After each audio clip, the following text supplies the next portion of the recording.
aranyencs, aranyenques, regidors i regidores, avui, 11 de setembre, ens tornem a plegar a la balconada del Xifrer per demostrar també, des d'Arenys, que, com a catalans, sabem estar units com un sol poble que defensa les seves arrels, costums, tradicions i la seva llengua.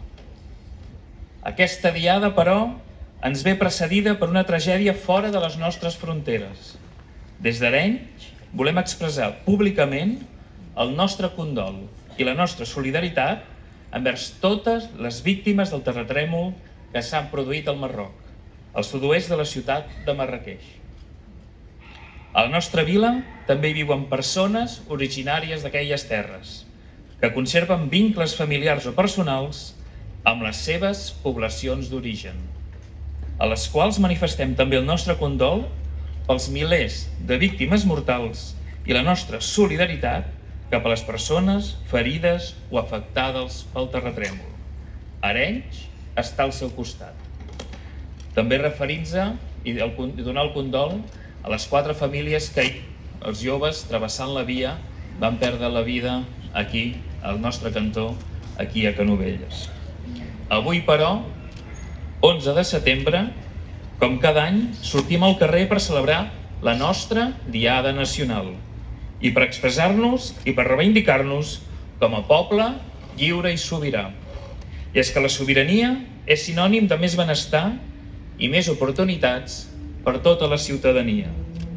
Només així han avançat les nacions, quan els drets socials i els nacionals han anat plegats, acompanyant sempre dels pobles i ciutats. Les catalanes i els catalans sempre ens hem expressat de forma cívica, pacífica i democràtica per decidir el nostre futur. Així ho vam expressar el 9-N, l'1 d'octubre i tants cops com faci falta, perquè la democràcia és l'eina més poderosa i transversal que disposa tota nació. I avui, en un dia de reivindicació nacional, hem de posar l'alerta en el català.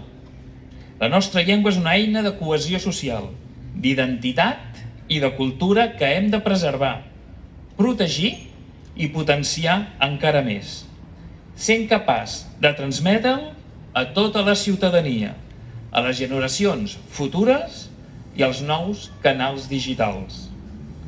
Malgrat totes les dificultats històriques, fins ara s'ha aconseguit mantenir i ha remuntat en els moments més complexos, però darrerament, cada vegada hi ha més dades que ens indiquen un futur preocupant.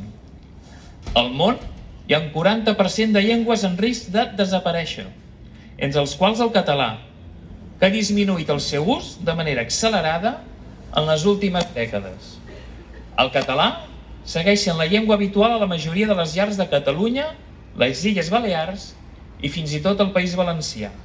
Però tot això són una minoria els que s'adrecen d'entrada en català a un desconegut o els que no canvien de llengua quan els contesten en castellà.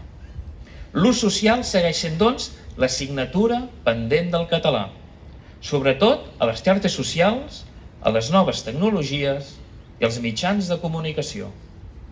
En general, hi ha la convicció que ara es parla menys català que abans i, segons un estudi, més de la meitat de les persones tenen el mòbil configurat en castellà i molt poquetes en català. I a més, les aplicacions més descarregades s'ofereixen en la seva majoria en castellà. I tot això hi hem de sumar més pedres que ens posen pel camí, com per exemple a l'ensenyament. El Tribunal Superior de Justícia de Catalunya ha confirmat aquest juliol que s'ha de fer almenys un 25% de castellà en una aula de 3 escoles diferents, entre les quals una molt a prop nostra, el Torre del Drac de Canet de Mar. L'alt tribunal obligarà ja de manera definitiva a impartir alguna matèria troncal no lingüística en castellà. Per no parlar d'altres àmbits com la justícia.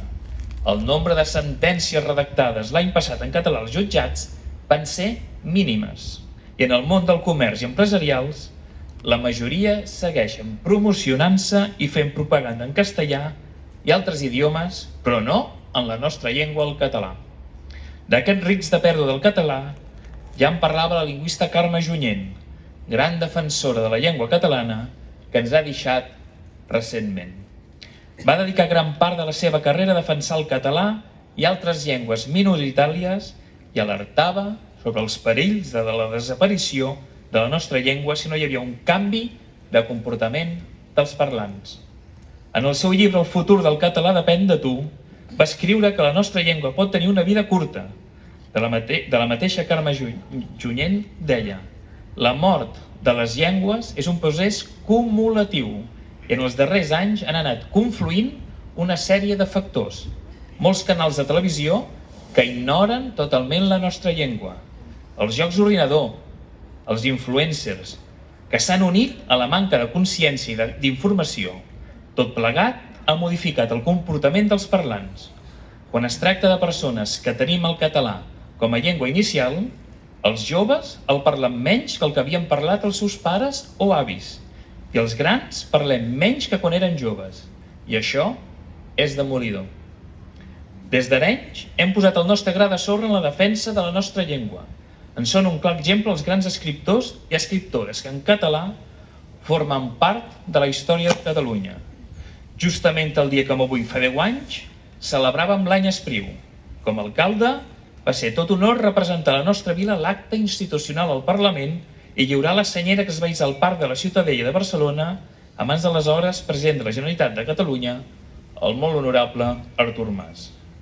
L'any Espriu va servir per recordar la figura de l'escriptor, la seva obra i, com no també, la seva defensa de Catalunya i el català. En moments de dificultats, de circumstàncies molt més adverses, Salvador Espriu escrivia el 1968 el poema El meu poble i jo, en homenatge a Pompeu Fabra, tot destacant: salvàvem els mots de la nostra llengua, el meu poble i jo. A baixar graons de dol apreníem, el meu poble i jo. Davallats al pou, els guardem en l'aire, el meu poble i jo. Ens alcem tots dos d'encesa espera, el meu poble i jo. Un poema en què el poeta de Cinera fa un homenatge a la riquesa del català i, sobretot, del català popular.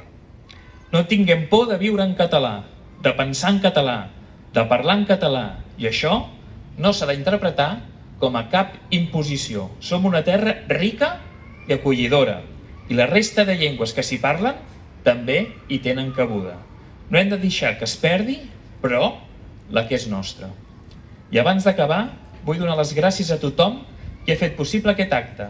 Músics, dansaires, policia, així com entitats, clubs, associacions, àfecs i escoles. I com a alcalde és un honor veure com la nostra vila té una vida associativa rica i que en dates assenyalades, com la Diada, no teniu cap dubte que hi heu de ser presents.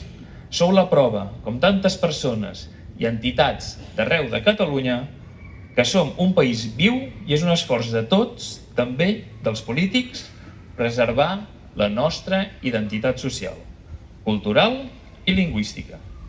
Que tingueu una bona diada. Visca Arenys, visca el Maresme i visca Catalunya!